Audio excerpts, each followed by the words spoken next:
Hi മക്കളെ, യുദ്ധത്തിൻ്റെ പരിണാമം എന്ന പാഠഭാഗത്തിലെ ചോദ്യോത്തരങ്ങൾ നമുക്കൊരു ചുരുങ്ങിയ സമയം കൊണ്ട് അങ്ങോട്ട് സെറ്റാക്കി കയ്യിലേക്ക് എന്ത് ചെയ്യാം, റെഡിയാക്കി തന്നേക്കാം. പരീക്ഷയ്ക്കുള്ള തയ്യാറെടുപ്പിൻ്റെ കൂടെ ഇത് നിങ്ങൾക്ക് തീർച്ചയായിട്ടും എന്ത് ചെയ്യും, ഉപകാരപ്പെടുന്നുള്ള കാര്യത്തിൽ ഒരു സംശയവും വേണ്ട. പാഠഭാഗം ഡീറ്റെയിൽ ആയിട്ട് നമ്മൾ എന്ത് ചെയ്തിട്ടുണ്ട്, ആപ്ലിക്കേഷനകത്തൊക്കെ എടുത്തു കഴിഞ്ഞിട്ടുണ്ട്. ആരെങ്കിലും ആപ്ലിക്കേഷനകത്ത് കയറാത്തവരുണ്ട് എന്ത് ചെയ്യുക, ഡൗൺലോഡ് ചെയ്തിട്ട് ക്ലാസ് ഒന്ന് കണ്ടു നോക്കുക. ഓക്കെ, യുദ്ധത്തിൻ്റെ പരിണാമം കുട്ടിക്കൃഷ്ണമാരാരുടെ ഒരു കൃതിയാണ് ഭാരത പര്യടനം. ആരുടെ? കുട്ടിക്കൃഷ്ണമാരാരുടെ. അപ്പോൾ ഭാരത പര്യടനം എന്ന കൃതി എന്താണ്? അതൊരു നിരൂപണ ഗ്രന്ഥമാണ്. എന്തിനെയാണ് നിരൂപണം ചെയ്തിരിക്കുന്നത്? മഹാഭാരതത്തെയാണ് നിരൂപണം ചെയ്തിരിക്കുന്നത്. ആരാണ് നിരൂപണം ചെയ്തിരിക്കുന്നത്? കുട്ടിക്കൃഷ്ണമാരാരാണ് നിരൂപണം ചെയ്തിരിക്കുന്നത്. കുട്ടിക്കൃഷ്ണമാരാർ. അപ്പോൾ കുട്ടിക്കൃഷ്ണമാരാർ മഹാഭാരതത്തെ നിരൂപണം ചെയ്ത് തയ്യാറാക്കിയ ഭാരത പര്യടനം എന്ന കൃതിയിൽ നിന്നെടുത്തതാണ് യുദ്ധത്തിൻ്റെ പരിണാമം. ഈ പാഠഭാഗം മുന്നോട്ട് വെക്കുന്ന ആശയം തന്നെ യുദ്ധം കൊണ്ടുണ്ടാവുന്ന ഭവിഷ്യത്തുകളെക്കുറിച്ച് ജനങ്ങളെ ബോധവാന്മാരാക്കാൻ വേണ്ടിയിട്ടാണ്. യുദ്ധം ഉണ്ടാക്കി വെക്കുന്ന വിനാശം എന്താണ് എന്ന് ജനങ്ങളെ ബോധ്യമാക്കാൻ വേണ്ടിയിട്ടാണ് വ്യാസൻ മഹാഭാരതം രചിച്ചത് എന്ന് സമർത്ഥിക്കുകയാണ് കുട്ടിക്കൃഷ്ണമാരാർ ഇവിടെ നമ്മുടെ മുന്നിൽ ചെയ്യുന്നത്. അതിന് മഹാഭാരതത്തെ കൂട്ടുപിടിച്ചു, അതിനകത്തുള്ള പ്രയോഗങ്ങളൊക്കെ എന്ത് ചെയ്യുന്നു, നമ്മുടെ മുന്നിൽ അവതരിപ്പിക്കുന്നു എന്ന് മാത്രം. അതിനകത്തൊരു പ്രധാനപ്പെട്ട കഥാപാത്രമാണ് നമ്മുടെ അശ്വത്ഥാമാവ്. പാഠഭാഗം നിങ്ങൾ വായിച്ചിട്ടുണ്ട് അല്ലേ? മഹാഭാരതത്തിനകത്ത് കാര്യം പറയുന്നുണ്ട്. പാണ്ഡവരും കൗരവരും തമ്മിലുണ്ടായ യുദ്ധതന്ത്രങ്ങൾ, അവർ തമ്മിലുണ്ടാക്കിയ യുദ്ധ കരാറുകൾ, ആ കരാർ എന്തൊക്കെയായിരുന്നു എന്ന് കൃത്യമായിട്ട് ഓർമ്മിച്ച് വെക്കുക. എന്നാൽ ആ കരാറുകൾ പലതും ലംഘിച്ചുകൊണ്ടാണ് പാണ്ഡവർ യുദ്ധം ജയിച്ചത്.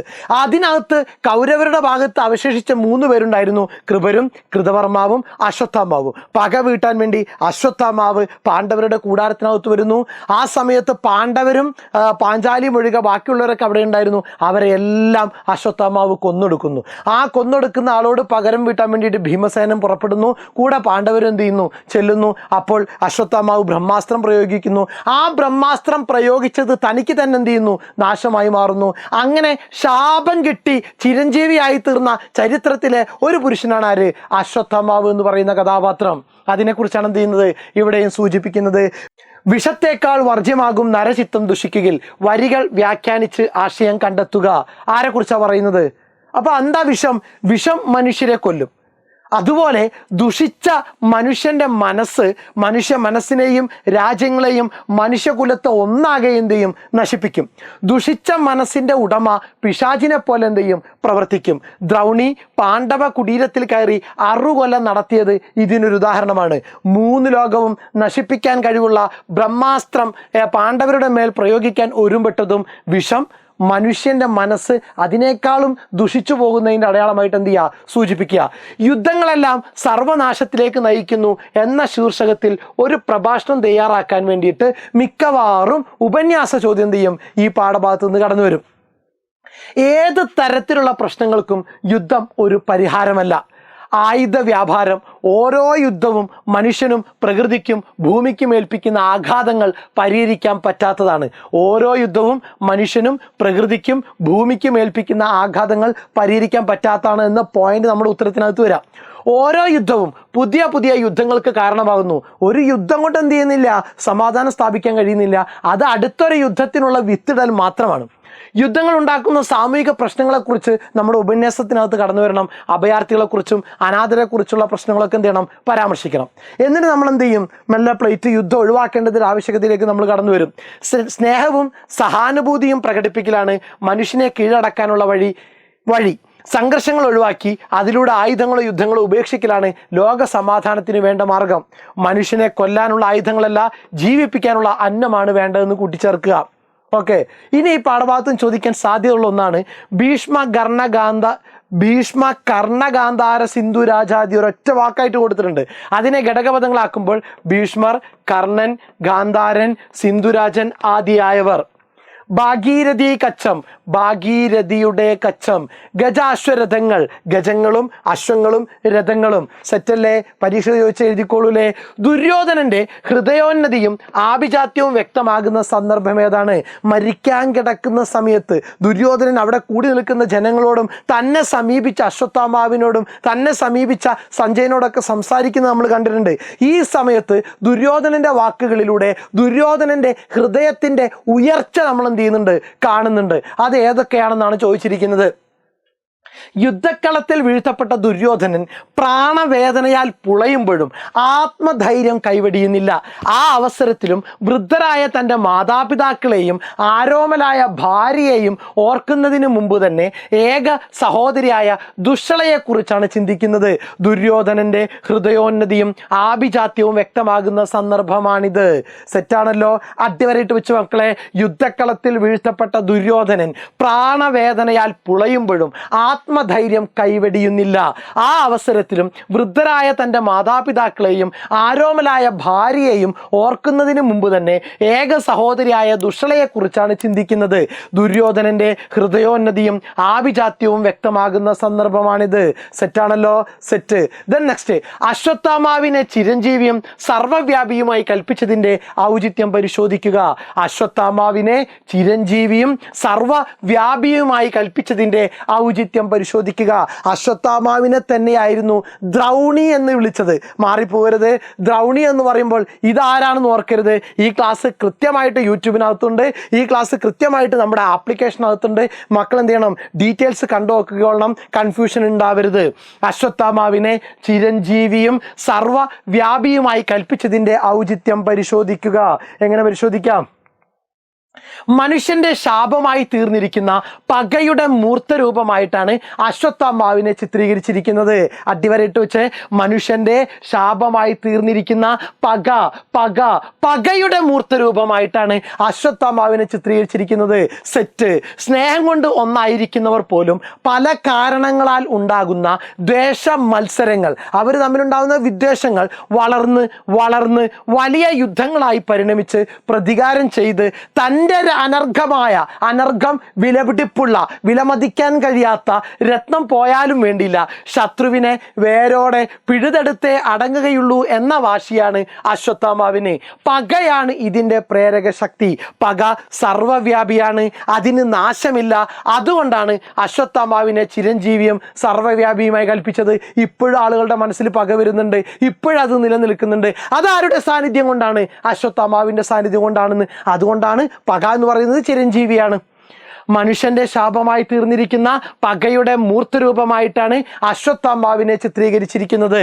സ്നേഹം കൊണ്ട് ഒന്നായിരിക്കുന്നവർ പോലും പല കാരണങ്ങളാൽ ഉണ്ടാകുന്ന ദ്വേഷ മത്സരങ്ങൾ വളർന്ന് വലിയ യുദ്ധങ്ങളായി പരിണമിച്ച് പ്രതികാരം ചെയ്ത് തൻ്റെ അനർഘമായ രത്നം പോയാലും വേണ്ടിയില്ല, ശത്രുവിനെ വേരോടെ പിഴുതെടുത്തേ അടങ്ങുകയുള്ളൂ എന്ന ആ വാശിയാണ് അശ്വത്ഥാമാവിന്.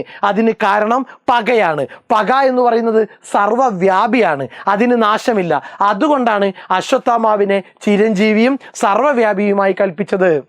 സെറ്റാണല്ലോ? ഓക്കെ. ദെൻ നെക്സ്റ്റ്, വിഷത്തേക്കാൾ വർജ്യമാകും. ഇത് നമ്മൾ പറഞ്ഞു. എൻ്റെ ഡീറ്റെയിൽ ഉത്തരം നോക്കുക. മനുഷ്യ മനസ്സിൽ കുടിലതയേറിയാൽ അത് വിഷത്തേക്കാൾ മാരകമാണ്.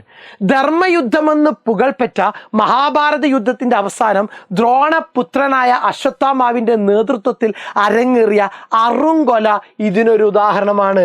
നേതൃത്വത്തിൽ അരങ്ങേറിയ അറുങ്കൊല തന്നെ ഇതിനുദാഹരണമാണ്. അർദ്ധരാത്രി യുദ്ധഭ്രാന്തരായി പടകുടീരത്തിൽ ഉറങ്ങിക്കിടക്കുന്ന പാഞ്ചാലരെ മുഴുവനും നിഗ്രഹിച്ചതിന് പുറമെ അവിടെ ഉണ്ടായിരുന്ന സ്ത്രീകളെയും കുഞ്ഞുങ്ങളെയും നിസ്സഹായരും നിരാലംബരുമായ മറ്റെല്ലാവരെയും വെട്ടിയും കുത്തിയും അതിക്രൂരമായി കൃപരും കൃതവർമാവും ദ്രൗണിയും ചേർന്നു കൊന്നു. നിഷ്ഠൂരവും ധർമ്മവിരുദ്ധവുമായ ഈ അറുകൊലയ്ക്ക് ശേഷം ഭാഗീരഥി കച്ചത്തിൽ വെച്ച് പാണ്ഡവർക്ക് നേരെ ബ്രഹ്മാസ്ത്രം പ്രയോഗിച്ചപ്പോഴും ദ്രൗണിയുടെ നീച മനസ്സ് നമുക്കവിടെ കാണാം. സ്വന്തം കഴിവുകേട് മൂലം അസ്ത്രം പിൻവലിക്കാനാവാതെ അയാൾ ഉത്തരയുടെ ഉദരത്തിലുള്ള ശിശുവിന് നേരെ അസ്ത്രം തിരിച്ചുവിടുന്നു. അശ്വത്ഥാമാവിൻ്റെ മനസ്സ് ഇവിടെ വിഷത്തേക്കാൾ നീചമാണ്. നീചത്വവും ദുഷ്ടതയും ചിന്തിക്കുകയും പ്രവർത്തിക്കുകയും ചെയ്യുന്ന മനുഷ്യ മനസ്സ് വിഷത്തേക്കാൾ വർജ്യമാണ്. അവനെ എപ്പോഴും എവിടെയും കരുതിയിരുന്നു കൊള്ളുക എന്ന താക്കീതാണ് അശ്വത്ഥാമാവിനെ ചിരഞ്ജീവിയും സർവ്വവ്യാപിയുമായി കൽപ്പിച്ചതിൻ്റെ അർത്ഥം. കുട്ടിക്കൃഷ്ണമാരാരുടെ ഈ പ്രസ്താവനയോടുള്ള നിങ്ങളുടെ പ്രതികരണം എഴുതുക. അശ്വത്ഥാമാവിനെ പകയുടെ പ്രതീകമായാണ് കുട്ടിക്കൃഷ്ണമാരാർ വിലയിരുത്തുന്നത്. സ്നേഹവും സൗഹൃദവും തകർക്കുന്ന കൊടിയ പകയും വിദ്വേഷവും മാനവ ചരിത്രത്തിനൊപ്പം തന്നെയുണ്ട്. ഇതിഹാസങ്ങളിലെ കഥാപാത്രങ്ങൾ എല്ലാവരും തന്നെ ചിന്തകളാലും സ്വഭാവങ്ങളാലും എല്ലാ മനുഷ്യരിലും കാണപ്പെടുന്നുണ്ട്. ഓർക്കുക, ഇതിഹാസങ്ങളിലെ കഥാപാത്രങ്ങൾ എല്ലാവരും തന്നെ ചിന്തകളാലും സ്വഭാവങ്ങളാലും നമ്മുടെ മനുഷ്യരുടെ ഉള്ളിലൊക്കെ എന്ത് ചെയ്യപ്പെടുന്നുണ്ട്? കാണപ്പെടുന്നുണ്ട്. പക, സ്വാർത്ഥത, വൈരാഗ്യം, ക്രൂരത ഇവയൊക്കെ കുറച്ച് കൂടുതലായിരിക്കുമെന്ന് മാത്രം. വ്യക്തി, കുടുംബം, ദേശം, രാഷ്ട്രം തുടങ്ങിയ എല്ലാ തലത്തിലും സ്നേഹബന്ധങ്ങളിൽ വിള്ളലുകൾ ഉണ്ടാക്കി കൊടിയ നാശം വിതയ്ക്കുന്നത് ആരാണ്? പകയാണ്. ഇതുവരെ ലോകത്തിലുണ്ടായിട്ടുള്ള എല്ലാ യുദ്ധങ്ങൾക്ക് പിന്നിലും പകയാണ് പ്രധാന കാരണം. പകയുടെ ക്രൂരതയുടെ പ്രതീകമാണ് അശ്വത്ഥാമാവ്. പകയുടെ ക്രൂരതയുടെ പ്രതീകമാണ് അശ്വത്ഥാമാവ്. എന്നും നിലനിൽക്കുന്ന ഏറ്റവും ക്രൂരമായ പകയെ സൂചിപ്പിക്കാൻ മാനുഷികതയുമായി ബന്ധിപ്പിക്കുന്നതിനാൽ അതിൻ്റെ തീക്ഷ്ണത 10 മടങ്ങായി തീരുന്നു. പക മനുഷ്യനുള്ളിടത്തോളം കാലം നിലനിൽക്കും എന്നതിനാൽ ദ്രൗണിയെ ചിരഞ്ജീവിയും സർവ്വവ്യാപിയുമായി കൽപ്പിച്ചത് ഉചിതമായിട്ടുണ്ട്. തനിക്കെപ്പോഴും വിലപ്പെട്ടത് നഷ്ടമായാലും വേണ്ടിയില്ല, അന്യന്റെ ദുഃഖം കണ്ട് സന്തോഷിക്കുന്നവരുടെ പ്രതീകം കൂടിയാണ് അശ്വത്ഥാമാവ്. നോക്കുക, ദ്രൗണി പാണ്ഡവരുടെ കൂടാരത്തിലേക്ക് കടന്നു ചെന്നപ്പോഴും തിരിച്ചിറങ്ങിയപ്പോഴും കൂടാരം നിശബ്ദമായിരുന്നു. എന്തുകൊണ്ടാണ്? ദ്രൗണി പാണ്ഡവരുടെ കൂടാരത്തിലേക്ക് കടന്നു ചെന്നപ്പോഴും തിരിച്ചിറങ്ങിയപ്പോഴും കൂടാരം നിശബ്ദമായിരുന്നു. എന്തുകൊണ്ട്? ദ്രൗണി രാത്രിയിൽ യുദ്ധശ്രാന്തരായി, യുദ്ധം ചെയ്ത് ക്ഷീണിതരായി, ആളുകൾ ഉറങ്ങി അങ്ങേയറ്റം നിശബ്ദമായ കൂടാരത്തിലേക്കാണ് കാലനെ പോലെ കടന്നു ചെന്നത്. അപ്പോൾ കൂടാരം നിശബ്ദമായിരുന്നു. ഇനി ദ്രൗണി തിരിച്ചിറങ്ങിയപ്പോൾ ആളുകളെല്ലാവരും കൊല്ലപ്പെട്ട് അത്രയും നിശബ്ദമായി തീർന്നിരുന്നു ആ കൂടാരം. കൊല്ലപ്പെട്ടതുകൊണ്ട് തിരിച്ചിറങ്ങുമ്പോഴും നിശബ്ദമായിരുന്നു. ഗുരുഗാദികൾക്ക് കുലപാംസനാലോകങ്ങളില്ല. ഗുരുഗാദി എന്ന പദത്തിന്റെ വിഗ്രഹരൂപം ഗുരുവിന്റെ ഗാദിയാണ്.